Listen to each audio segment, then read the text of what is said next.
ဝိသခာဤမြင်မကိုဆုံးမခြင်းအကြောင်းတရားဒေသနာတော်ဒီကနေ့ညတပါးသဘင်ခန္ဓာကိုရှင်ဘုန်းတော်သခင်ရှင်တော်မြတ်ဖရာဤမဟာကရုဏာကုံကိုအာယုပြုကာတိကျူဖွဲ့ဆိုအပ်သောဝန္ဒနာပနာမအာတိတဂါထာကိုရွတ်ဆိုပူဇော်ခြင်းဖြင့်စတင်ကြရအောင်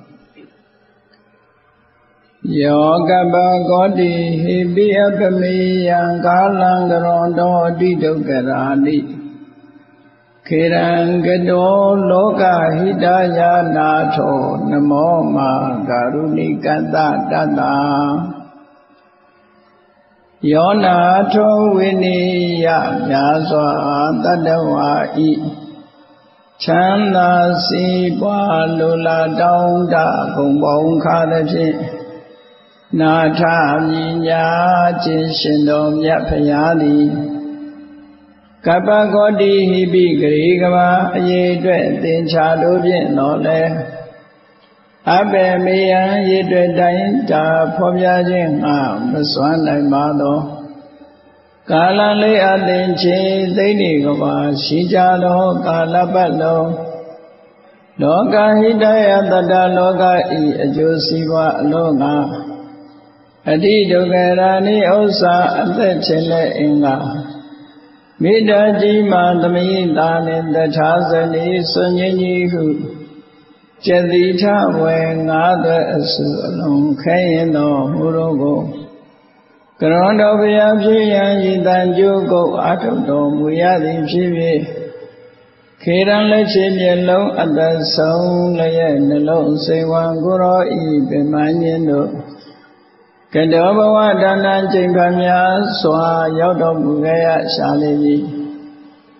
မဟာကရုဏီကသောတတ္တဝါများယဝေသာကဲ့သို့တနာချစ်ခင်မဟာကရုဏာရှင်ဖြစ်တော်မူသောဒါနနာတတဝိနည်းများစွာတတ္တဝါဤချမ်းသာစီးပွားလိုလားတောင်းတဂုံပေါင်းခါသဖြင့်နာထမြညာထိုရှင်တော်မြတ်ဖရာအားနမောယုတိပြောင်းမှန်ကိုလျော်၍ကရောယုကျိုးရှိခိုးခြင်းသည်အထုဘဝတုစင်စစ်မသိဖြစ်ပါစေတည်း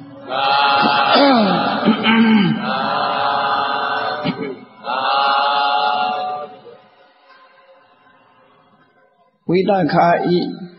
ညီမကိုဆုံးမခြင်းဘုရားမြတ်စွာလက်ထက်တော်အခါကာလတုန်းကဘုရားမြတ်စွာနဲ့အရင်နှီးဆုံးကျောင်းအမကြီးဖြစ်တဲ့ဝိသခာဝိသခာမှာညီမတဦးရှိတယ်ဆိုတာဒီသုတ်တန်အရသိရတယ်ပေါ့အနာရဘေနုဝိသခာတို့ဆိုတာသာဝတိမြို့မှာအတူတူနေကြတာလည်းဖြစ်တယ်အနာရဘေတတိကစေရဝံကျောင်းတော်ကြီးကိုဆောက်လို့လှူဒန်းထားတဲ့ကျောင်းတကာကြီးဖြစ်ပြီဝိသခာကျောင်းအမကြီးကတော့သာဝတိမြို့ရဲ့အရှိတ်ဘက်မှာရှိတဲ့ပုပ္ပာယုံကျောင်းတော်ကြီးကိုဆောက်လို့လှူဒန်းထားအခုလိုသာဝတိမြို့မှာထင်ရှားတဲ့သန္တနာတော်ကိုကြီးညိုကြတဲ့မိသားစုနှစ်ဦးသာဝတိမြို့ပွဲလမ်းသဘင်ရှိတိုင်းအနာရဘေတို့ဝိသခာတို့လူတွေကဖိတ်ကြားလေးရှိကြတယ်မင်္ဂလာအခမ်းအနားလုပ်တိုင်းနာရဘေတတိကြီးကြွရောက်ပြီးတော့ချီးမြှောက်တယ်ဆိုရင်ဂုဏ်ယူကြတယ်ဝိသခာကျောင်းမကြီးကြွရောက်ပြီးတော့ချီးမြှောက်တယ်ဆိုရင်လည်းဂုဏ်ယူကြတယ်ပေါ့နာရဝိနဲ့ဝိသခာတာဝတိမြို့မှာအလွန်ပဲထင်ရှားကြတယ်သူတို့နှစ်ဦးကယဉ်နိမှုလည်းရှိနိုင်တယ်ပေါ့မြတ်စွာဘုရားသခင်ကိုရောမြတ်ဟောကြားတော်မူခဲ့တဲ့ပရိယာဆိုတဲ့သုတ်တံအရာကြည့်မယ်ဆိုရင်ဝိသခာရဲ့ညီမတဦးဟာအနာရဝိတ္တိကြီးရဲ့သားတဦးနဲ့ အိမ်တော်ပြုတယ်ဆိုတာဒီသုတ်တံအရာသိရသို့တော့ပိဋကစာပေမှာအနာရဝိတ္တိကြီးမှာသားပဲ2ယောက်သမီးပဲ2ယောက်ထွန်းကားတယ်ဆိုတာအတိအကျသိဖို့လည်းခက်တယ်ဝိသခာမှာတော့သားသမီး20ထွန်းကားတယ်ဆိုတာတိတိကျကျကဏ္ဍနဲ့ဖော်ပြထားတာရှိတယ်ထို့သုတ်တန်တွေကိုကြည့်မယ်ဆိုလို့ရှိရင်တော့အနာရဝိတ္တိကြီးမှာသား2ယောက်ရှိတယ်ဆိုတာသိရတယ်တစ်ယောက်ကကာလဆိုတဲ့သားတစ်ယောက်နဲ့နောက်တစ်ယောက်ကတော့တတ္ထဆိုတဲ့သားတစ်ယောက်ကာလနဲ့တတ္ထတို့ဟာနာရဝိတ္တိရဲ့သားတွေဆိုတာသိရတဖာသမီးတွေကိုကြည့်လိုက်မယ်ဆိုရင်သုလသုဘတ္တာတဲ့မဟာသုဘတ္တာတဲ့သူမနာဒေဝီလို့သမီး3ယောက်ရဲ့အမည်နာမကိုလည်းပဲသိချရအောင်နာရဝိတ္တိကြီးရဲ့သားတူဖြစ်တဲ့တတ္တဆိုတာသူ့ရဲ့ဘာတွေတော်တဲ့သူဗုဒ္ဓိဆိုတဲ့မထေရမြတ်ထံမှာသာသနာပေါင်းဝင်ပြီးတော့ယဟန်ပြုသွားတယ်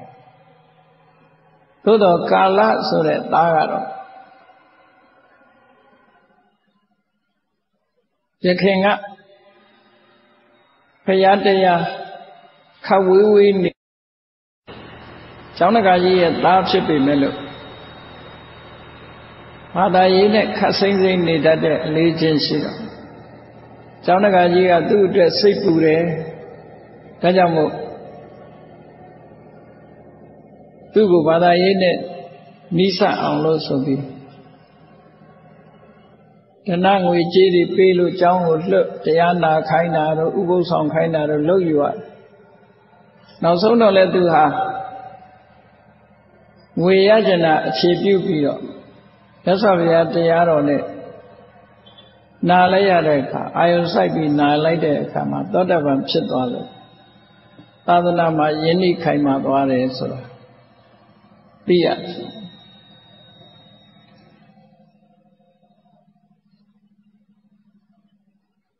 အခုဝိသခာရဲ့ညီမဆိုတာသူဇာတာလို့ခေါ်တဲ့နာမည်ဝိသခာတို့ကမင်းကတထေးကြီးရဲ့မြေးတော်တယ်ပေါ့မင်းကတထေးကြီးရဲ့မြေးအပ္ပဒမချမ်းသာကြွယ်ဝတယ်သူ့ဖေကလည်းပဲစွန့်ရည်တတိအမတန်ကြီးမားတဲ့ဓနင်စရာဆိုတဲ့တထေးကောသလမင်းကြီးကသူ့နိုင်ငံမှာတထေးနေပါလို့ဗေမိတရမင်းကြီးစီတထေးတောင်းတဲ့အခါမှာဝိသခာရဲ့အဖေကိုပေးလိုက်တာအဲ့ဒီတော့ကမိသားစုတွေအတ္တမကြီးမားတယ်မြို့တွေရွာတွေတဲလောက်အောင်လူဦးရေလည်းများတယ်ပေါ့အတိုင်းဝိုင်းသာဝတိမြို့နဲ့6ယူဇနာကွာတဲ့နေရာတာကေတလို့ဆိုတဲ့မြို့ကိုတည်ထောင်ပြီးတော့ဝိသခာတို့ကနေကြတယ်အရွယ်ရောက်တဲ့အခါကျတော့သာဝတိမြို့ကမိခါရတထင်းရဲ့သားနဲ့ဝိသခာအိမ်အောင်ကြအဲ့ဒါနဲ့သာဝတိမြို့ကိုရောက်လာအိမ်အောင်ကြကန်ဒီမင်္ဂလာလက်ထပ်ပွဲကျင်းပကန်ဒီအချိန်မှာအမြဲတမ်းချမ်းသာကြွယ်ဝတဲ့သူ့ရဲ့ဖခင်ကသမီးဝတ်ဆင်ဖို့ဆိုပြီးတော့မဟာလတ္တတန်းစာမြန်မာတွေကတော့မန္လိကတန်းစာမန္လိကတန်းစာနဲ့ခေါ်နေကြတယ်မဟာလတ္တဆိုတဲ့တန်းစာကြီးဟာစိန်တွေကြောက်တွေစီထားတာဖြစ်လို့အမှန်တမ်းလေးလံပြီးတာမန်ပုဂ္ဂိုလ်ရဲ့အင်အားမျိုးနဲ့ဆိုရင်ဝတ်နိုင်စွာမရှိဘူးဝိသခာတို့လိုပင်ကိုကအင်အားဗလာတောင့်တင်းတဲ့ပုဂ္ဂိုလ်မျိုးသားလဲမဟာလတ္တတန်းစာဆိုတော့ဝတ်နိုင်အဲဒီခေတ်ကမဟာလတ္တတန်းစာဝတ်နိုင်တဲ့ဝတ်ခွင့်ရတဲ့အမျိုးသမီးဟာ3ယောက်တည်းပဲရှိတယ်ဝိသခာရဲ့မန္လမင်းသားဖြစ်တဲ့ဗန္ဓုလရဲ့ဇနီးမန္လိကာရဲ့ဗာရဏသီကတထေးသမီးတူရဲ့ သူတို့၃ယောက်သာလဲမဟာလတ္တတန်းစာဆင်ញံခွင့်ရဆင်ញံနိုင်ရတယ်ပေါ့ပါရမီထူးတဲ့ပုဂ္ဂိုလ်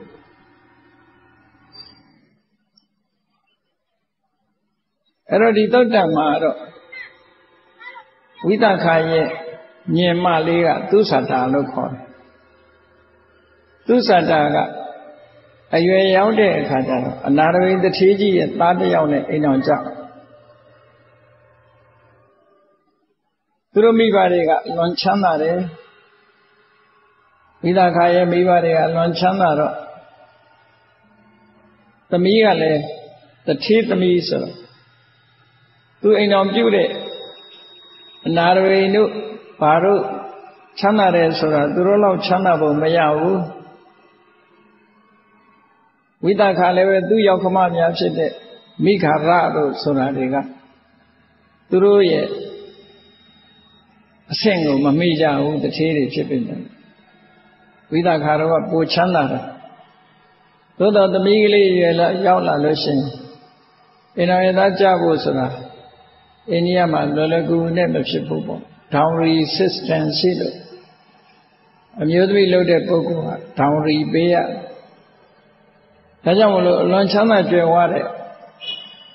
ဝိသခာရဲ့မိဘတွေကသမီးနှစ်ယောက်ကိုမိမိတို့အစင်တန်နှိမ့်နေပေမဲ့လို့မျိုးကောင်းရိုးကောင်းတင့်တယ်ချမ်းသာကြွယ်ဝကြတယ်တထေးတွေရဲ့သမီးသားတွေနဲ့အိမ်အောင်ပုချပေးဝိသခာကိုမိဂရတထေးသားနဲ့အိမ်အောင်ချပေးလိုက်တယ်ဝိသခာရဲ့ညင်မသူသတ္တာကိုတော့သူတတ္တအနာရဝိတထေးရဲ့သားနဲ့အိမ်အောင်ချပေးတယ်ဒါပေမဲ့လို့ဣတိကစာပေမှာတခါတရံကြတော့အမည်နာမတွေကိုဖော်ပြမထားသည့်အတွက်ကြောင့်ပြည့်ပြည့်စုံစုံသိဖို့မဖြစ်နိုင်ဘုနာတ္တဒိဋ္ဌတ္တပါရာတဇွန်တ္တလေးတွေကိုစုဆောင်းပြီးတော့ကြည်ရတယ်ပေါ့နော်ပိဋကမှတ်တမ်းတင်တဲ့ပုဂ္ဂိုလ်တွေကတရားအနှစ်သာရကိုသာအဓိကထားပြီးတော့မှတ်တမ်းတင်ကြ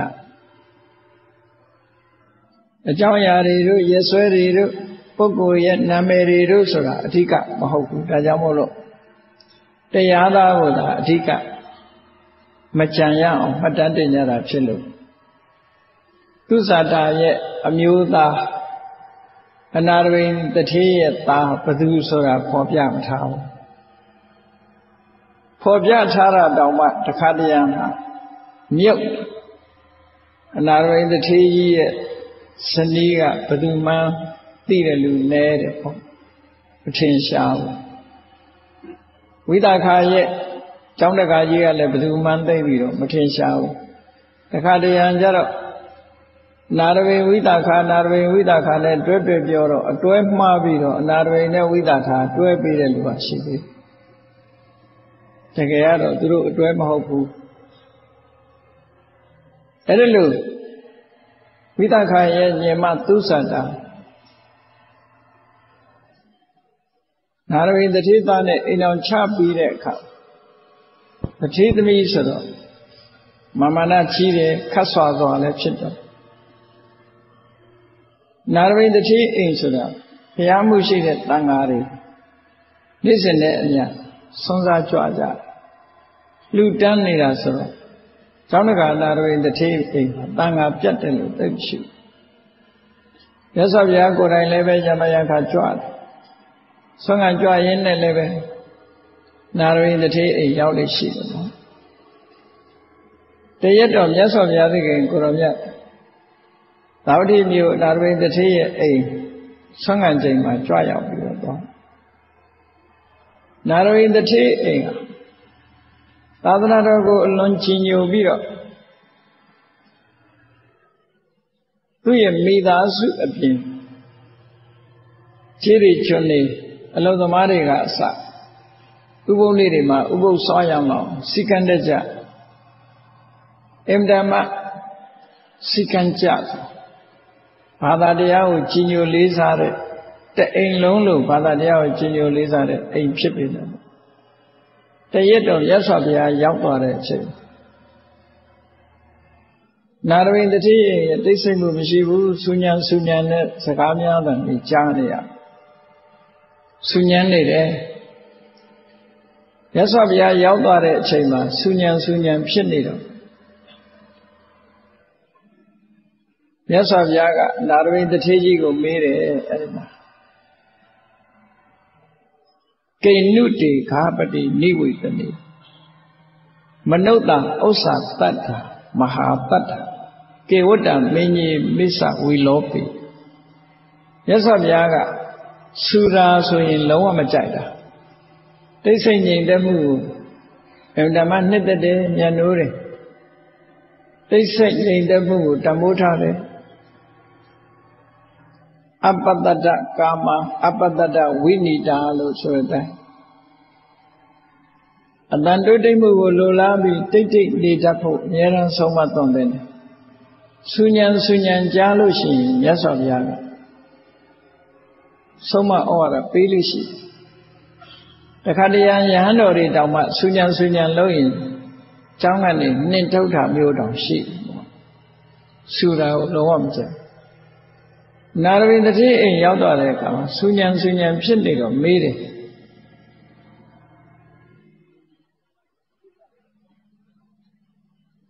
တတိကြီးတဲ့အိမ်မှာရှိတဲ့လူတွေက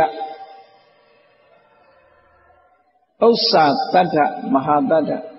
အိမ်မှာရှိတဲ့လူတွေဟာအတန်မြင့်ပြီးတော့စကားပြောနေကြကျဲတယ်ဟောကျဲလောင်စကားပြောကြဆူညံတန်တွေဖြစ်လာတယ်မဟာတတ္ထပြောတဲ့အတန်တွေကအများကြီးဥစ္စာတတ္ထဆိုတာအတန်ပိုးကျဲမြင့်ပြီးတော့ပြောမဟာတတ္ထဆိုတာအဲ့ဒီကျဲလောင်တဲ့အတန်တွေကတတန်နဲ့မဟုတ်ဘူးအတန်ပေါင်းများစွာဥပမာဘုံပေါက်တဲ့အတန်ဆိုရင်ဥစ္စာတတ္ထပါတတန်နဲ့ဖြစ်သည့်အတွက်ကြောင့်မဟာတတ္ထလို့ပြောလို့မရဘူးဖြောက်ဖောက်တဲ့အတန်ကြတော့ဘလော့ဆိုတော့မဟာတတ္ထလည်းဖြစ်ဥစ္စာတတ္ထမဟာတတ္ထအတန်လေးအများကြီးထွက်တယ်အဲ့ဒါလိုပဲနာရဝိတတိအိမ်မှာအတန်တွေကလည်းကျဲလောင်တယ်ဆူညံတွေကလည်းများတယ်ဘသူတွေလဲဘာဖြစ်လို့ဆူညံလုံနေကြတယ်လဲမြတ်စွာဘုရားကဆူညံတဲ့အခါမှာဥပမာလေးတစ်ခုပေးတာရှိကေဝတ္တမင်းကြီးမစ္ဆဝီလောပိတဏှာတွေငါလူဖမ်းနေတယ်လို့ပဲလူတွေဟာဘာကြောင့်ဆူညံနေကြတာလဲငါလူဖမ်းတဲ့နေရာမှာတဏှာတွေဆူတယ်လို့ကေဝတ္တမင်းကြီးမစ္ဆဝီလော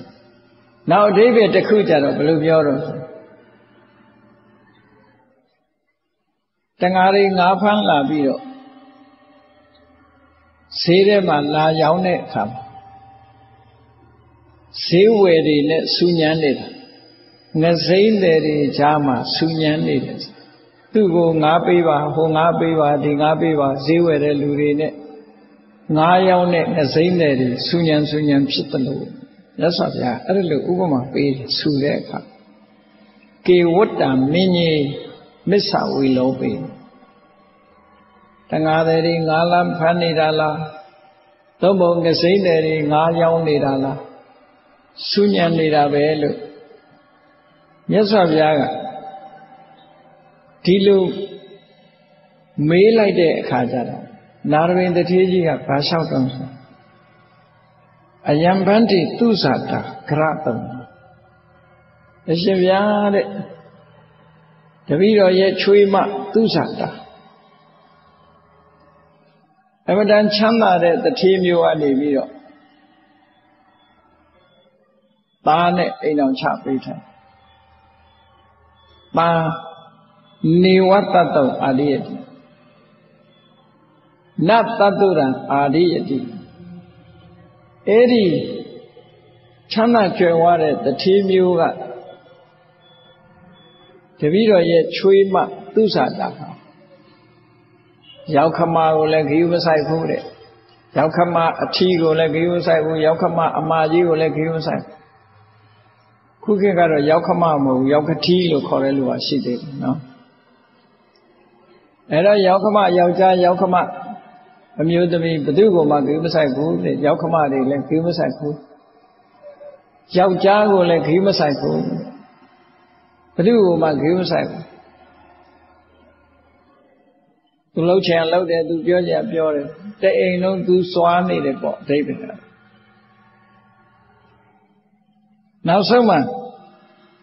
မြတ်စွာဘုရားအပေါ်မှာလည်းမလေးစားဘူးဘုရားကြွလာမှန်သိရတဲ့နဲ့ဆူညံလှုပ်တယ်ဘယ်သူမှဂရုမစိုက်ဘူးနာရဝိတ္တိကြီးကသူချွေးမအကြောင်းမြတ်စွာဘုရားလျှောက်တခါအရက်ထဲမှာအဲ့ဒါမျိုးတွေရှိတယ်ငယ်တုန်းကဆရာတော်ကြီးတို့ကတရားဟောတာကိုနာဘူးတဲ့အိန္ဒိချင်းမှာတန်ဃာတော်တွေပင့်ပြီးတော့ဆုံးကတ်တစ်ဖက်အိမ်ကဇနီးမောင်နှံနှစ်ယောက်ရံဖြစ်တယ်ရံဖြစ်နေတော့ဒေါသကိုမထိန်နိုင်တော့ကျဲကျဲလာတဲ့ခါကျတော့ဟဲ့တူဟိုဘက်ကတန်ဃာတွေလို့ဆိုဘာပြောတော့ခါလို့ပြောတယ်နော်ခူးမဆိုင်ဘူးပေါ့တန်ဃာတွေရှိတယ်တူပြောဆိုခါလို့ပြောတယ်အဲ့ဒီလိုပဲဒေါသဖြစ်လာလို့ရှိရင်လူတွေဟာဘယ်သူကမှခူးမဆိုင်တော့အခုလဲနာရဝိတ္တိအိမ်မြတ်စွာဘုရားကြွလာတဲ့အခါဘုရားကြွလာပြီမဲ့လို့ဝိသခရဲ့ဉာဏ်မှဖြစ်ပြီမဲ့လို့ဘာသာရေးနဲ့စိတ်ပုံရမြတ်စွာဘုရားကိုခူးမဆိုင်ဘူးဘုရားနဲ့တန်ဃာတွေကြွလာလဲခူးမဆိုင်နာရဝိတ္တိကြီးကစိတ်ညစ်မှာပေါ့သူ့အနေနဲ့ကမြတ်စွာဘုရားကိုအာနာဆူညံလောက်တာခရီးမဆိုင်တဲ့အခါဒီကသုဇာတာအကြောင်းရှောက်နေတဲ့အခါကျချွေးမကကဲတာနာရဝိတ္တိကြီးသူ့အပြစ်ကိုတိရောက်ခမဘာများပြောတာတော့ဆိုပြီးတော့လာပြီးတော့ချောင်းနားထောင်နေတာသူဆူညံယုံနဲ့အာမရအဲ့ဒီလိုလာချောင်းပြီးတော့နားထောင်နေတဲ့အချိန်မှာနာရဝိတ္တိကြီးကသူမလိမ္မာတဲ့အကြောင်းတွေကိုမြတ်စွာဘုရားရှောက်တော့မြတ်စွာဘုရားကသူလာချောင်းနားထောင်တာသိလို့အေဟိသူဇာတေအေဟိသူဇာတာလာခဲ့လို့ခေါ်လိုက်တာနော်သူကတော့ပုံပြီးတော့ချောင်းနာသူဇာတာဒီလာခဲ့လို့မြတ်စွာဘုရားလည်းပဲဒီလည်းပဲသူတို့ကဆွေကြီးမျိုးကြီးတွေလေဝိတခါကတော့9နှစ်အရွယ်ကလေးကသောတပန်ဖြစ်သွားတာဆိုတော့လိမ္မာတယ်ယဉ်ကျေးတယ်သူဇာတာကတော့စွာတတာဆိုတော့အိမ်အောင်ကြသည်ဖြစ်အောင်မယဉ်ကျေးဖို့မရယဉ်ကျေးဖို့မရဘူးမြတ်စွာဘုရားကသူဇာတာလာခဲ့လို့ဆိုတဲ့အခါကျတော့မှမြတ်စွာဘုရားစီရောက်လာတဲ့အခါမှာမြတ်စွာဘုရားသူ့မေးတယ်အိရှင်မ9မျိုးရှိတယ်အိရှင်မ9မျိုးရှိအိရှင်မ9မျိုးဆိုတာတစ်မျိုးကဝတ္တကတမလူသားတမနဲ့တူတဲ့အိရှင်မဒုတိယကစောရိတမခိုးဝဲတတ်တဲ့အိရှင်မတတိယကအယတမအရှင်သခင်နဲ့တူတဲ့အိရှင်မ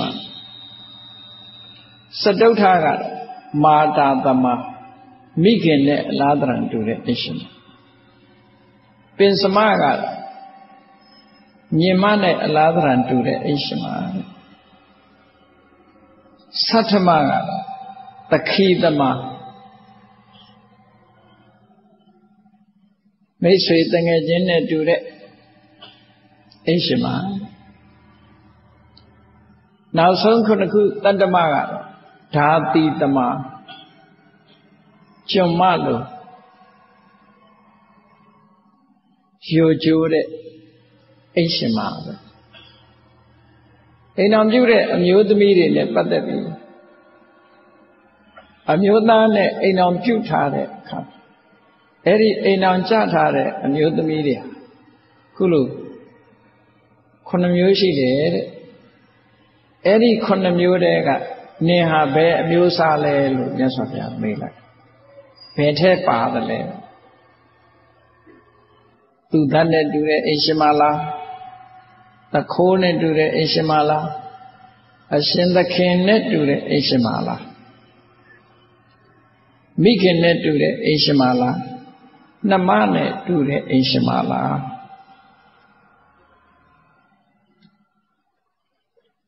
မိတ်ဆွေနဲ့တူတဲ့အိမ်ရှင်မလားသို့မဟုတ်ကျွန်မနဲ့တူတဲ့အိမ်ရှင်မလားလို့မြတ်စွာဘုရားကမေးခွန်းထုတ်လိုက်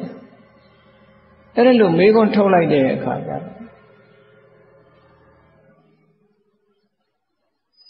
သူနားမလဲဘယ်မျိုးစားလဲဆိုတော့သူနားမလဲတဲ့အခါကျတော့ရှင်ဘုရားတဲ့ဒီလိုရှင်းမပြပဲနဲ့အကျဉ်းလေးပြောတာတပည့်တော်မှနားမလဲပါဘူးတဲ့အဲ့ဒီ9မျိုးတစ်ခုစီရှင်းပြမှတပည့်တော်နားလဲပါမယ်လို့မြတ်စွာဘုရားကိုလျှောက်တယ်အဲ့ဒီလိုလျှောက်တဲ့အခါမြတ်စွာဘုရားကရှင်းပြတာတဲ့ဟောဇနီးမောင်နှံ2ယောက်ဘဝမှာလက်တွဲကြပြီဆိုတဲ့အခါဇနီးတဲ့လှုပ်တဲ့ပုဂ္ဂိုလ်ဟာမိမိရဲ့ဘဝကျင့်ပေါ်အမျိုးသားပေါ်မှာဘယ်လိုဆက်ဆံတယ်လဲဆိုတဲ့အပေါ်မှာမူတည်ပြီးတော့မြတ်စွာဘုရားကဒီ9မျိုးခွဲခြားပြီးတော့ဟောကြားတာဒါဟာအဲ့ဒီခေတ်ကလူနေမှုစနစ်မှာဒါတွေရှိနေတယ်လို့ဆိုရမှာအိန္ဒိယနိုင်ငံရဲ့လူနေမှုစနစ်မှာလူတွေရဲ့အတိုင်းဝိုင်းမှာ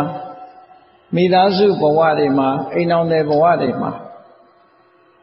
အိမ်အောင်ရှင်အမျိုးသမီးတွေနဲ့ပတ်သက်ပြီးတော့မြတ်စွာဘုရားခွဲခြားဟောကြားလေးရှိ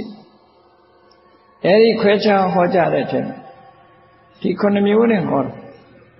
တခါတည်းကျတော့အိမ်တော်ဘက်အနေနဲ့မြတ်စွာဘုရားဟောတာလည်းရှိတယ်ဇနီးမောင်နှံ2ယောက်စလုံးကိုချင်းသီလမရှိဘူးဇနီးမောင်နှံဇနီးကတော့ကိုချင်းသီလရှိတယ်အမျိုးသားကိုချင်းသီလမရှိဘူးအမျိုးသားကကိုချင်းသီလရှိတယ်ဇနီးလို့တဲ့ပုဂ္ဂိုလ်ကိုချင်းသီလရှိဘူးနှစ်ဦးစလုံးကိုချင်းသီလရှိတယ်ဆိုတဲ့အိမ်တော်စုနဲ့ပတ်သက်ပြီးတော့4မျိုးခွဲခြားဟောတာလည်းရှိအခုတခါဇနီးတဲ့တွေနဲ့ပတ်သက်ပြီးတော့ဝိတာခရဲ့မြင်မှသူဇာတာကိုဆုံးမဖို့ဆိုပြီးတော့မြတ်စွာဘုရား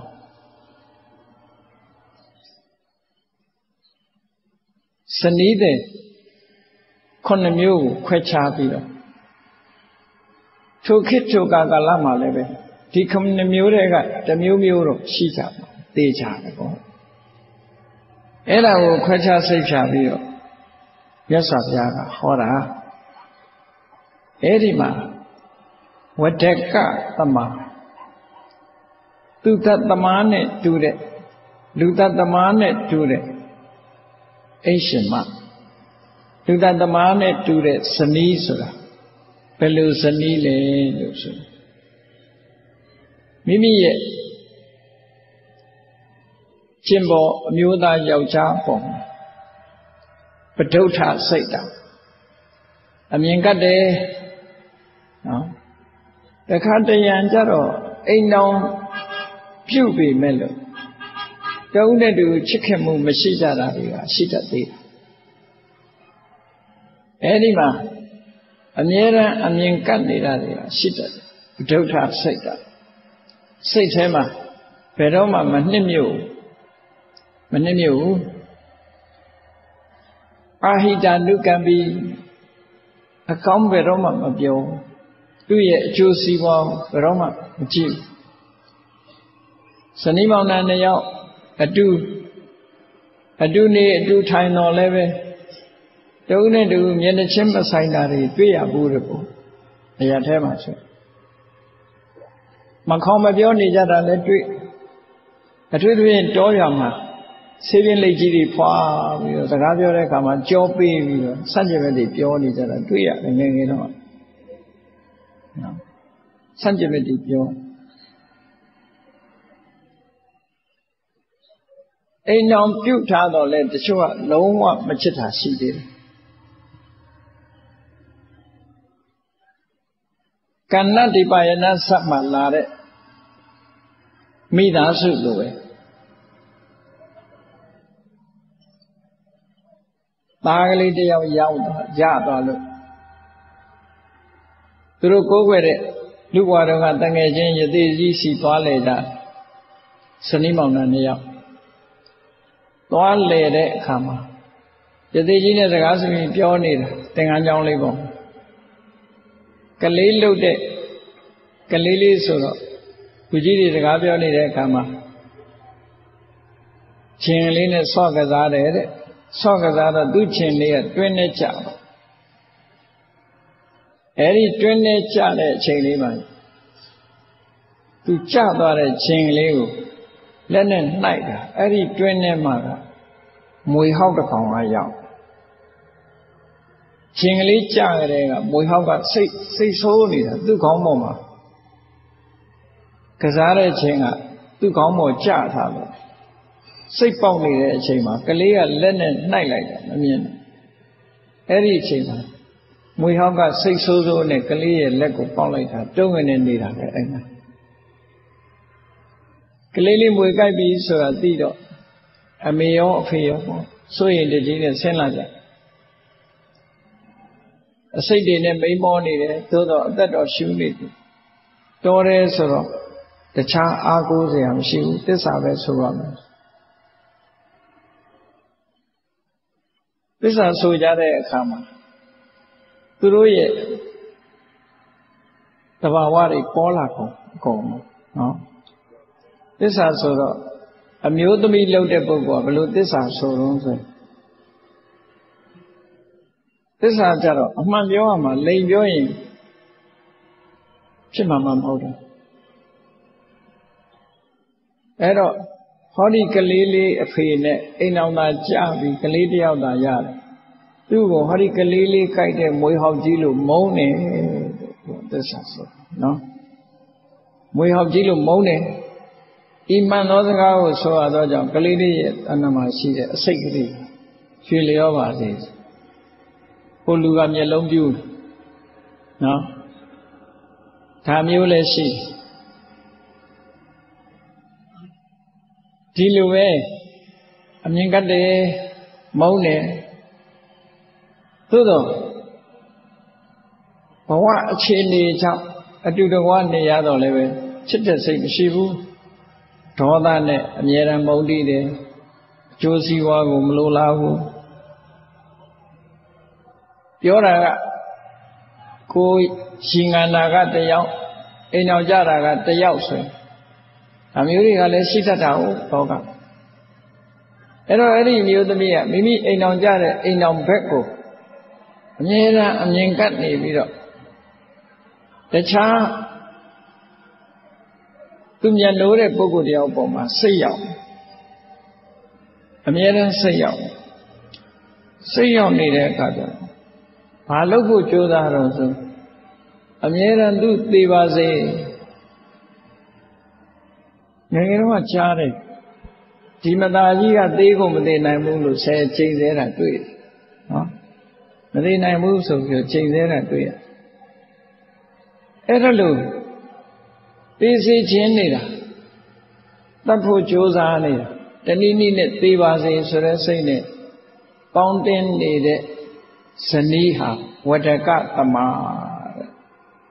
ချစ်ခမှုလုံးဝမရှိဘူးဒီမိယောက်ျားပေါ်မှာမေတ္တာခမ်းနေတယ်သေအေးတာပဲလို့တွက်တဲ့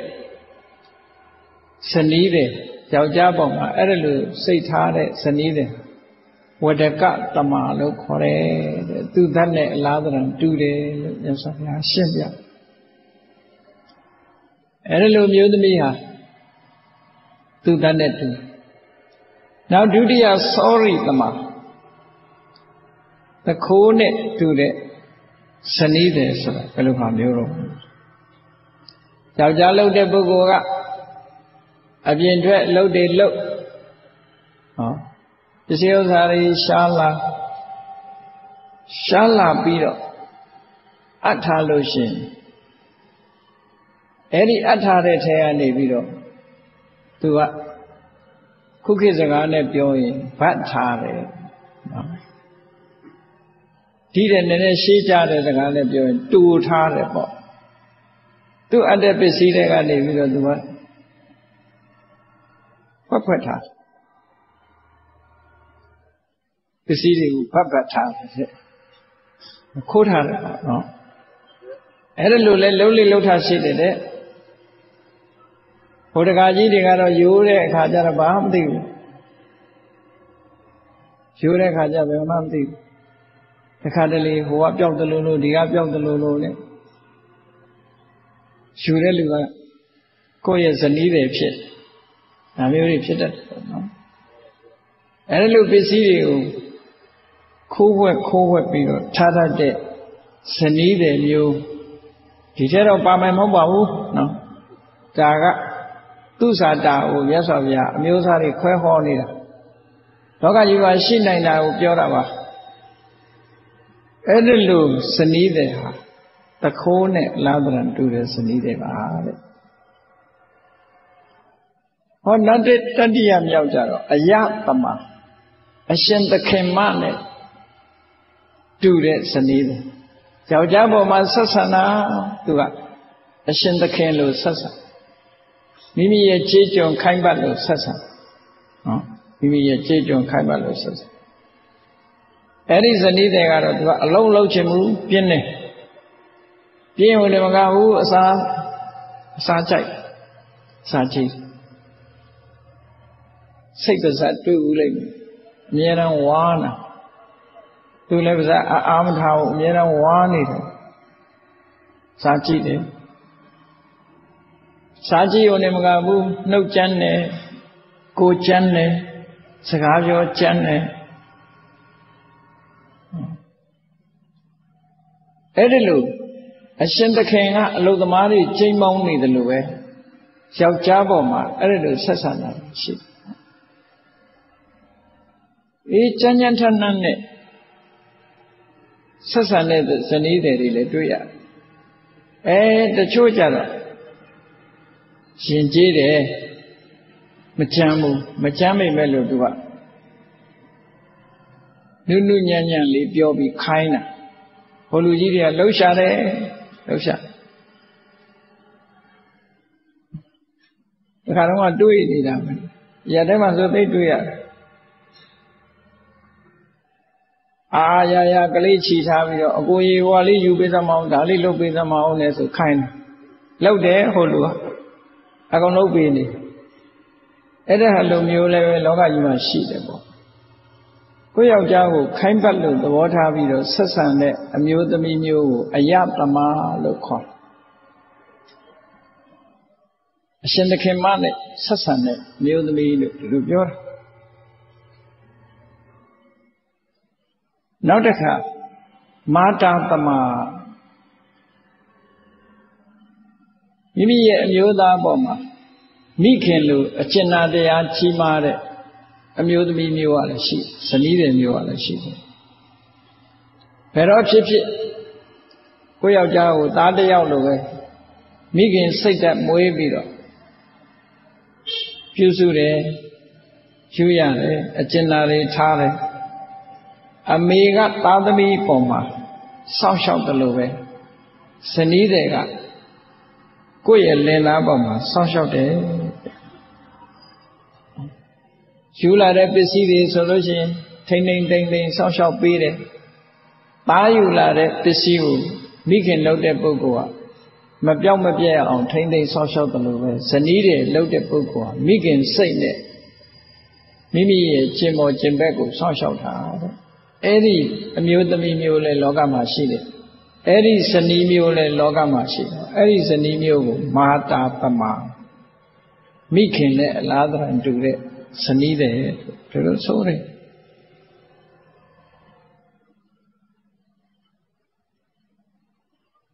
နောက်နံပါတ်5အမျိုးအစားရတယ်ပခိနီတမနှမလေးလိုမိမိရဲ့အိမ်နောက်ဘက်ပေါ်မှာနှမလို ဘောထားပြီးတော့နှမကမောင်ကိုအကူကိုစောင့်ရှောက်တယ်လို့ကျင့်တရားနဲ့စောင့်ရှောက်တဲ့ဇနီးတွေမျိုးလည်းရှိတယ်တဲ့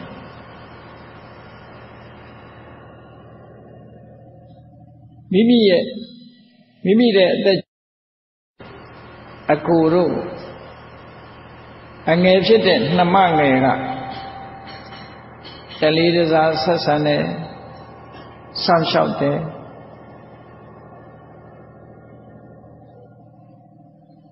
အရှက်တရားရှိတယ်သူ့အကြိုက်အတိုင်းလိုက်ပြီးတော့လှုပ်တယ်ဆိုတဲ့ဇနီးတဲ့မျိုးအလိမ္မာပိုတဲ့ဇနီးတဲ့မျိုးဒါမျိုးလည်းရှိတယ်တဲ့အဲ့ဒါကပခိဏီတမာလို့ခေါ်တယ်နံပါတ်6ကျတော့သူကတခိတမာငယ်ငယ်တော့အကြောင်းနေပဲစာသင်ပဲတငယ်ချင်းအဲ့ဒါလို့ဘယ်လိုတန်းတို့တငယ်ချင်းလို့ဆက်ဆံတဲ့မိမိကျင်မောကျင်ဘက်ပေါ်မှာယောက်ျားလုပ်တဲ့ပုဂ္ဂိုလ်ပေါ်မှာတငယ်ချင်းလို့စိတ်သဘောထားပြီးတော့တငယ်ချင်းပေါ်မှာခင်းတယ်လို့ခင်းတဲ့ဇနီးတဲ့မျိုးကလည်းရှိတယ်တဲ့သူကတော့ဘယ်လိုလုပ်တာလဲဆို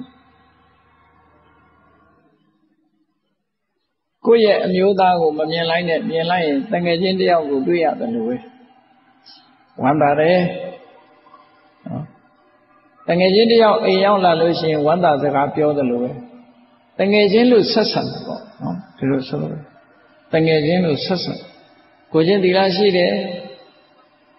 တလေးတစားနေတယ်အဲ့ဒါမျိုးကိုတခိတမာလို့မိတ်ဆွေတငယ်ချင်းနဲ့လားတာတူတယ်ဇနီးတယ်တဲ့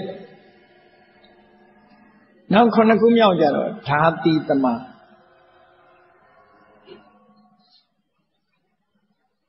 ဓာတိတမာဆိုအလုတ်ကျွေးပြုတဲ့ချေချွန်တဲ့ပွဲမိမိရဲ့ယောက်ျားပေါ်မှာနှိမ့်ချပြီးတော့ဆက်ဆံပြီးတော့အလုတ်ကျွေးပြုတဲ့အမျိုးသမီးသူကြတော့ဘယ်လိုတုံးဆိုတော့ယောက်ျားလုပ်တဲ့ပုဂ္ဂိုလ်ကဆဲဆိုးချိန်မောင်းပြီးခံပြီးတော့ဘာမှပြန်မပြောယောက်ျားရဲ့အကြိုက်တိုင်းလိုက်ပြီးတော့နေတဲ့ရှင်ကြီးတယ်ပြောရရှိတယ်အဲ့လိုအမျိုးသမီးတွေလည်းတွေ့ရဆဲဆိုးဘာလို့အပြုံးမပြတ်နေတာအဲ့ကြတော့ယောက်ျားလုပ်တဲ့ပုဂ္ဂိုလ်ဘေးကလူတွေအမြင်ခတ်ကြဒီလူကြီးကအနိုင်ကျင့်လွှားကြည့်တယ်အဲ့ဒီအမျိုးသမီးမျိုးဓာတိတမာဇနီးတဲ့မျိုးဓာတိတမာလို့အဲ့ဒီလိုလောကကြီးမှာအိမ်တော်ရသားကြထားတဲ့အမျိုးသမီးတွေ9မျိုးတောင်မှခုလိုမြတ်စွာဘုရားခွဲခြားပြီးတော့ဟောတယ်နော်အဲ့ဒီ9မျိုးမြတ်စွာဘုရားကအဲ့ဒီ9မျိုးထဲမှာတဲ့နံပါတ်1ဝတ္တကပမာတတ်ခြင်းနဲ့မုံတီးတဲ့မိမိယောက်ျားကိုတတ်ဖြစ်ခြင်းနဲ့အမျိုးသမီးသူတသမားနဲ့တူတယ်လို့ဆိုတဲ့အမျိုးသမီးစောရီသမားရလာတဲ့ပစ္စည်းတွေကငွေတွေဘတ်ထားတဲ့အမျိုးသမီးနော်ဇနီးတယ်အယတမအရှင်သခင်မလို့ယောက်ျားပေါ်မှာဆက်ဆံတဲ့အမျိုးသမီးတဲ့အဲ့ဒီအမျိုးသမီး3ဦးကတော့ဇနီးတဲ့3ဦးကဒုက္တိလရူပါအကျင့်မကောင်းမှုလို့သတ်မှတ်တယ်မြတ်စွာဖရုတာချန္တနဲ့အနာဒရာအိမ်နောက်ဘက်ပေါ်မှာလေးစားသမှုမပြုဘူးဒါကြောင့်မို့အဲ့ဒီလိုဇနီးတဲ့မျိုးဟာကာယတဘေထာနေရယံဝဆန္တိတေဒီချာမဲမှာငရဲကြတတ်တယ်တဲ့ဗျာဆောဗျာနော်ငရဲကြတယ်အဲ့ပုဂ္ဂိုလ်တချို့ကဒါအကုသိုလ်လို့ထင်ကြမှထင်မှာဒါအကုသိုလ်စိတ်တွေပဲအဲ့ဒီ အမျိုးသမီး3ဦးဇနီးတဲ့3ဦးကတော့သေရင်တော့ငရဲတော်ဖို့ပဲရှိတယ်ဒီလိုဆိုနော်ဟောနောက်ကျန်တဲ့မာတာတမမိခင်နဲ့အလားတူတဲ့ဇနီးတဲ့ပခိနီတမနှမလေးလိုညီမလေးလိုယောက်ျားပေါ်မှာဆက်ဆံတဲ့ဇနီးတဲ့တခိတမမိတ်ဆွေတငယ်ချင်းလိုဆက်ဆံတဲ့ဇနီးတဲ့ဓာတိတမကျွတ်မလို့အနေထားမျိုးနဲ့မျိုးသားကိုဆက်ဆံတယ်ဆိုတဲ့ဇနီးတွေကြီးကြတော့တဲ့4မျိုးကြတော့ဘာဖြစ်တိလေထိတတ်တာကိုချင်းသီလကောင်းတယ်တဲ့သူတို့ဟာကိုချင်းသီလကောင်းကြကိုချင်းတရားကောင်းတယ်စိရရတ္တတံဝုဒ္ဒစောင်းဆောင်စီစီရှိတယ်မေတ္တာတွေနဲ့နေကြဒါကြောင့်မလို့ကိုချင်းသီလရှိပြီးတော့စိတ်နေသဘောထားမေတ္တာတရားမပြတ်နေသည့်အတွက်ကြောင့်ကာယတ္တဖေဒသုကတိဝဆန္တိအဲ့ဒီဇနီးတဲ့မျိုးတွေကြတော့သေသည်ချမ်းမဲ့မှာကောင်းရသုတိဘုံရောက်ပါတယ်လို့မြတ်စွာဘုရားဒီလိုဟောတာနော်အဲ့ဒီလိုအကျဉ်းရှင်းပြပြီးတော့မြတ်စွာဘုရားကဲသူဇာတာနင်ဘယ်မျိုးစားတဲ့ကလဲတဲ့ဒီ9မျိုးထဲမှာဘယ်မျိုးစားတော့ဆိုတော့သူဇာတာဟာတခါလေမြတ်စွာဘုရားကိုရှောက်လိုက်တယ်အရှင်ဘုရားတဲ့ဒီနေ့ကစပြီးတပည့်တော်ဓာတိတမယောက်ျားပေါ်မှာကျွမ်းမလို့ဆက်ဆံတဲ့ဇနီးတယ်လို့ဖြစ်ပါစေမယ်ဓာတိတမလုံးဝနှိမ့်ချဒါပြောအိမ်မှာခါတိုင်းလို့ရောက်ခမကြီးလည်းကြီးမဆိုင်ဘူးဟောရောက်ခမအထီးလည်းကြီးမဆိုင်ဘူးရောက်ခမအမလည်းကြီးမဆိုင်ဘူးယောက်ျားလည်းကြီးမဆိုင်ဘူးယဟန်တန်ဃာတွေလည်းကြီးမဆိုင်ဘူးဆိုတဲ့အနေအထားမျိုးတပည့်တော်မဖြစ်စေရပါဘူးတပည့်တော်ကို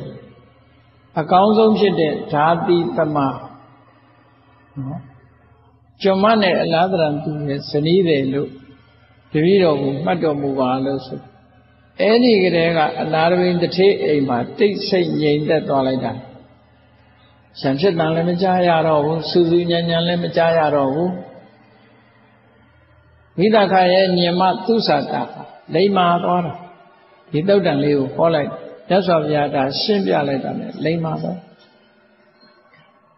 အဲ့တော့မြတ်စွာဘုရားသခင်ကိုရောမြတ်ဆိုတာ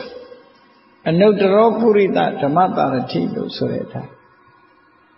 ဆုံးမထိုက်တဲ့ပုဂ္ဂိုလ်ကိုဆုံးမတဲ့နေရာမှာအင်တန်မှထက်မြက်တယ်တုဘက်မရှိအောင်ထက်မြက်တော်မူတယ်မြတ်စွာဘုရားဟာ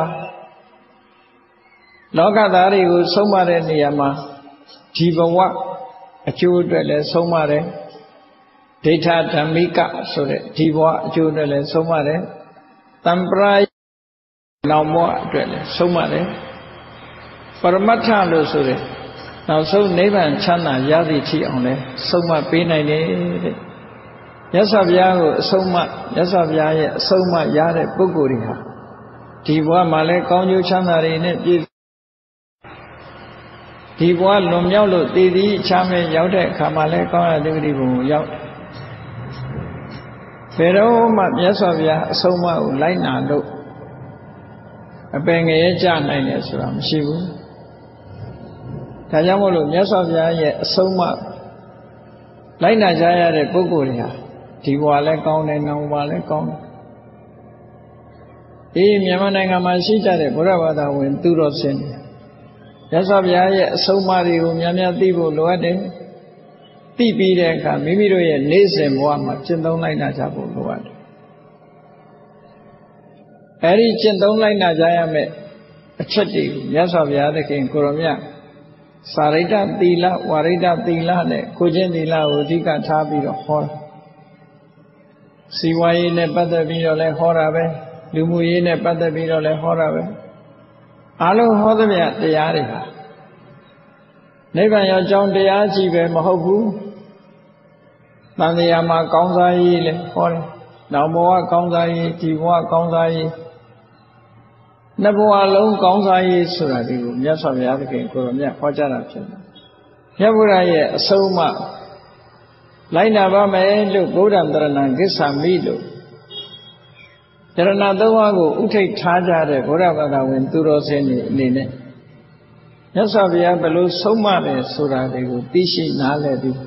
တို့တွေလည်းလိုက်နာကျင့်သုံးကြရမှာဆိုတာကိုမမေ့ကြဘူးပေါ့လောကမှာမြတ်စွာဘုရားရဲ့အဆုံးအမတွေဟာစိတ်ဓာတ်ကိုအဓိကထားပြီးတော့ဆုံးမတာဖြစ်တယ်ပေါ့စိတ်ဓာတ်ကိုပြုပြင်ဖို့အတွက်အများရန်ဆုံးမလေးရှိတယ်စိတ်ထားတတ်လို့ရှိရင်မြင့်မြတ်တယ်လို့ဆိုတဲ့အတိုင်း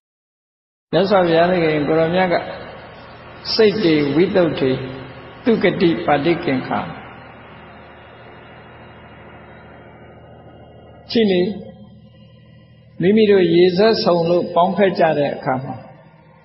မိခင်လိုမေတ္တာနဲ့ဆက်ဆံတယ်နှမလိုမေတ္တာနဲ့ဆက်ဆံတယ်မိတ်ဆွေတငယ်ချင်းလိုမေတ္တာနဲ့ဆက်ဆံတယ်ကျေးကျွန်ပမာယုတိလေးစားစွာအောက်ကျဆက်ဆံတယ်ဆိုတဲ့ဟာတွေဟာမေတ္တာကရုဏာမုဒိတာမေတ္တာတရားအခြေခံထားတာဖြစ်တယ်ပေါ့အဲဒီမေတ္တာဆိုတဲ့စိတ်နဲ့လွှမ်းခြုံပြီးတော့လုပ်သမျှအလုပ်တွေဟာကုသိုလ်တွေကြီးပဲပေါ့အဲဒီမေတ္တာအခြေခံပြီးတော့ဆက်ဆံပြောဆိုလုပ်ကင်သမျှဟာကောင်းကျိုးချမ်းသာကိုဖြစ်ပွားစေနိုင်တဲ့ကုသိုလ်တရားတွေကြီးပဲမေတ္တာပြတ်ပြီးဆိုလို့ရှိရင်အကုသိုလ်တွေဝင်လာမှာပဲဖြစ်တယ်ဒါကြောင့်မို့မြတ်စွာဘုရားသခင်ကိုရောမြတ်ကကောင်းမြတ်တဲ့အရည်သွေးတွေမိမိတို့တဏ္ဍာမှာရှိဖို့စိတ်ကိုဖြူစင်အောင်ထားဖို့အများအတွက်ကောင်းအောင်ကြိုးစားဖို့ဆိုတာကောင်းရသုဂတိဘုံရောက်ဖို့ရမခဲရင်ပါဘူးခုကြည့်အိမ်တော်ပဲအချင်းချင်းဆက်ဆံရေးမေတ္တာထားရုံနဲ့ပဲကောင်းရသုဂတိဘုံရောက်နိုင်တယ်သို့တော့ကိုချင်းသီလဆိုတာတော့ရှိရလိမ့်မယ်ကိုချင်းသီလရှိရမယ်ဘဝတစ်ခုမှာအောင်မြင်မှုကိုရကြတယ်ဆူတောင်းပြည့်ကြတယ်ဆိုလို့ရှိရင်တော့ရှိရမယ်အရေးချင်း၅ပါးကိုမှတ်သားဖို့လိုရတယ်ဒီကနေ့ခေတ်မှာကိုယ်တဏ္ဍာမှာရှိရမယ်အရေးချင်းတွေကိုတော့မစင်စားပဲနဲ့လူတွေကဘယ်ဖရာကဆူတောင်းပြည့်တယ်ဘယ်ဖရာကဆူတောင်းပြည့်တယ်ဆိုတဲ့ဆူတောင်းပြည့်တဲ့ဖရာသွားပြီးဆူတန်ဆူပန်းနေတာဟာလွဲမှားတဲ့အတွေးတွေများတာဖြစ်တယ်ဖရာမှန်ရင်ဘယ်ဖရာပဲဖြစ်ဖြစ်ဘုံတော်၉ပါးအနန္တဂုဏ်ကြီးတွေနဲ့ပြည့်စုံတဲ့မြတ်စွာဘုရားကြီးပဲသို့တော့ဆူတောင်းပြည့်တယ်မပြည့်ဘူးဆိုတာကိုယ်နဲ့သာသက်ဆိုင်ဘုရားနဲ့မဆိုင်ဘူးနော်ဘုရားနဲ့မဆိုင်ဘူးဘုရားနဲ့ဆိုင်တယ်ထင်ပြီးတော့မြမလူမျိုးတွေကြားထဲမှာတောင်မှပဲအစွဲလန်းကရှိနေသေးတယ်ဒီနေ့ကအမျိုးသမီးတယောက်ဘုန်းကြီးတို့စီဖုံးဆက်ပြီးတော့မေးတယ်အိမ်မှာတဲ့တပည့်တော်ကြောက်စင်းတုကိုးကွယ်ကျင်တာတဲ့ပြောကြတယ်တဲ့အိမ်မှာကြောက်စင်းတုမကိုးကွယ်ကောင်းဘူးလို့စာရဲမပါပါဘူးလို့ဖရာအမှတ်နဲ့ကိုးကွယ်တာဘာကိုးကွယ်ရဘယ်လိုအစွဲလန်းနေတော့မသိဘူးကြောက်စင်းတုမကိုးကွယ်ကောင်းဘူးလို့တရုတ်လူမျိုးတွေကြတော့ဒီMarble Stone လို့ခေါ်တဲ့စကြင်ကျောက်အဖြူရောင်ကိုသူတို့ကချိတ်လို့ခေါ်တယ်ကြောက်စိမ့်အမျိုးသားထဲမှာထည့်ပြီးတော့ဒီတိုင်းထားရင်တောင်မှပဲလက်ရွှင်တယ်လို့တရုတ်တွေကယူဆတယ်ဒါကြောင့်မို့လို့သူတို့ကကြောက်စင်းတုဆိုရင်သိမ့်မဲ့မောတယ်ဗမာတွေကိုဘယ်သူကကြောက်ချတယ်လဲမသိဘူးကြောက်စင်းတုအိမ်မကိုးပဲရဘူးဆိုလူတွေကလည်းကြောက်ဘာဖြစ်ကြောက်ပါလို့နဲ့သူကလည်းကြောက်အဲ့ဒီကြောက်တော့ကြောက်တယ်ဗရမ ्या ကြောက်ကြတော့လက်စွပ်ကွင်းပြီးဝတ်နေသေးတယ်ကြောက်မဲ့ကြောက်အကုန်ကြောက်ကောင်းတယ်ပေါ့နော်အဲ့တော့ကြောက်စင်းတို့ကြတော့အိမ်မကိုးွယ်ကောင်းမှုတွေပါလေလုံးကြတယ်တကယ်တော့လည်းမဟုတ်ပါဘူးတကယ်တော့မဟုတ်ဘူးအရေးကြီးဆုံးကတော့ကိုယ့်ပေါ်မှာမူတည်တယ်မြတ်စွာဘုရားကဟောထားတယ်တတ္ထာဆိုတဲ့ယုံကြည်မှုရှိရမယ်ယုံကြည်မှုဆိုတဲ့တရားတရားရှိလာပြီဆိုရင်သီလကိုချင်းသီလနဲ့ပြည့်စုံလာမယ် ကိုကျင့်သီလပြည့်စုံလာတဲ့အခါမှာဘာသာတရားနဲ့ပတ်သက်ပြီးတော့တရားဓမ္မနာယူခြင်းစာပေဖတ်ရှုခြင်းလေ့လာစီးပူးခြင်းဆိုတဲ့တုဒ္ဒရှိရမိမိရရှိတဲ့စည်းစိမ်ဥစ္စာကိုခွဲဝေလူတိုင်းခြင်းလို့ဆိုတဲ့စာကဆိုတာရှိရနောက်ဆုံးရှိရမယ့်ဟာတော့သဘာဝတရားတွေကိုထိုးထွင်းသိနိုင်တဲ့အသိပညာမိမိတဏ္ဍာမှာရှိတဲ့ယုတ်တရားနံတရားတွေရဲ့ဖြစ်မှုပြမှုကိုသိတဲ့ပညာမျိုးဟောဒီတတ္တသီလသုဒ္ဓစာကပညာအဲ့ဒီအရည်ချင်း၅မျိုးနဲ့ပြည့်စုံတဲ့ပုဂ္ဂိုလ်ဟာဆုတောင်းပြည့်ပါတယ်လို့သင်္ခါရုပပတ္တိတုတ်တံမှာမြတ်စွာဘုရားဟောထားတာရှိတယ်နော်အဲ့တော့ဆုတောင်းပြည့်တယ်မပြည့်ဘူးဆိုတာမိမိဆုတောင်းတဲ့နေရာနဲ့မဆိုင်ဘူးကိုယ်တဏ္ဍာမှာဟောဒီအင်္ဂါရပ်တွေပြည့်စုံမယ်ဆိုရင်တော့ဆုတောင်းရင်ကုန်ပြည့်စုံမှာဖြစ်ပါလေဒါကြောင့်မို့စိတ်ကိုဗဟုပြုပြီးတော့ဆုံးမတဲ့မြတ်စွာဘုရားအဆုံးအမတိုင်းစိတ်ကောင်းနှလုံးကောင်းမေတ္တာမပြတ်ထားနိုင်တဲ့ပုဂ္ဂိုလ်မေတ္တာနဲ့သက်ဝင်ပြီးတော့ဆောင်ရွက်တဲ့လောကဉ္ဇမြပြောသမျှစကားလောကဉ္ဇမြအမှုကိစ္စတွေဟာကောင်းကျိုးချမ်းသာကိုပေးတတ်တဲ့ကုသိုလ်တွေမှာဘောင်ဝင်သွားတာဖြစ်သောကြောင့်ကောင်းကျိုးချမ်းသာကိုရနိုင်တယ်လို့မြတ်စွာဘုရားရဲ့ခင်ကိုရောမြတ်ကဒီတုတ်တံမှာလည်းထိသွင်းဟောကြားထားတာဖြစ်လို့တရားချစ်ခင်သူတော်စင်ပြိဿပေါင်းတို့ဝိသခာရဲ့ညင်မသူဇာတာရဲ့မလိမ္မာဖြစ်နေတဲ့အကြောင်းအရာမြတ်စွာဘုရားရဲ့ခင်ကိုရောမြတ်သိရှိပြီးတော့ဆုံးမလိုက်တဲ့အခါသူဇာတာဟာလိမ္မာရေးချရှိပြီးအင်တာမလိမ္မာတဲ့အမျိုးသမီးတူဖြစ်သွားတယ်ဆိုတာပရိယာတုတ်တံမှာပါရှိတဲ့အတိုင်းနာယူမှတ်သားချပြီးတော့ဒီလောကကြီးမှာဘဝတန်မြာကျင်လည်တဲ့အခါမှာကောင်းကျိုးချမ်းသာကိုဖြစ်ပွားစေနိုင်တဲ့ကုသိုလ်တရားတွေရအောင်စီးပူးအထောက်ကြဖို့တဦးနဲ့တဦးမေတ္တာတရားပွားများနေထိုင်ကြဖို့ဆိုတာအရေးကြီးဆုံးဖြစ်တယ်လို့ကိုယ်စီသဘောကျပြီးမြတ်ဗုဒ္ဓရဲ့အဆုံးအမတိုင်းလိုက်နာကျင့်သုံးနိုင်ကြပါစေကုန်သတည်းသာဓုသာမေတ္တာပို့ရအောင်တတ္တဝါများစွာဘေးရန်ကွာချမ်းသာကြပါစေတတ္တဝါများစွာဘေးရန်ကွာချမ်းသာကြပါစေမေတ္တာရေချမ်းသုံးငါဖြံငြိမ်းချမ်းကြပါစေမေတ္တာရေချမ်းသုံးငါဖြံငြိမ်းချမ်းကြပါစေသက်ရှိကျမ်းမာစိတ်ချမ်းသာလူရဆန္ဒပြည့်ပါစေသက်ရှိကျမ်းမာစိတ်ချမ်းသာလူရဆန္ဒပြည့်ပါစေဘုံလန္တာဒုက္ခပင်ကစားမေတ္တာပုံနေတုသင်္ကမမနောတရတိသဗ္ဗေတံဘဝယံတုဒုက္ခန္တကမေတ္တာပုံနေတုသင်္ကမစုပေါင်းပုအမေတ္တာတဟုရောင်မြူပါဝင်းငွေလာမင်းနှင့်ရောင်ခြင်းရှက်ယုံပေါင်းဆောင်ရခြင်းကြောင့်သဗ္ဗေတံကျွေးမဲ့ဥသုံးလုံးစုံများစွာတတ္တဝါတို့၏မနောတရတိမြင်မြဖြူစင်အေးကြည်လင်းသည့်ရေစဉ်ပြည့်တင်းစိတ်နှလုံး၏ဟုသောရေအိုင်ကြီးအတွင်၌ဒုက္ခပေသာစင်ထာဝရအေမြကြည်သာတာယာပွင့်လန်းချမ်းသာဒုက္ခအတိဟုသောကုမုဒ္ဒရာကြာပန်တို့သည်ဟောလန္တာဝန္တာရွှေမြူဝမုံလူလျက်ကြည်နူးဝဲကြုံဖူးပွင့်ညကုန်သည်ဖြစ်၍ဒုက္ခန္တကလေးအောင်လေးတဲ့ရောရှက်သင်ပြပီတိတိဟုသောယနံတို့သည်ဘဝယံတုကောင်းစွာမဲ့သိကြိုင်လိုက်၍နေကြပါစေကုန်တည်းသာဓုသာ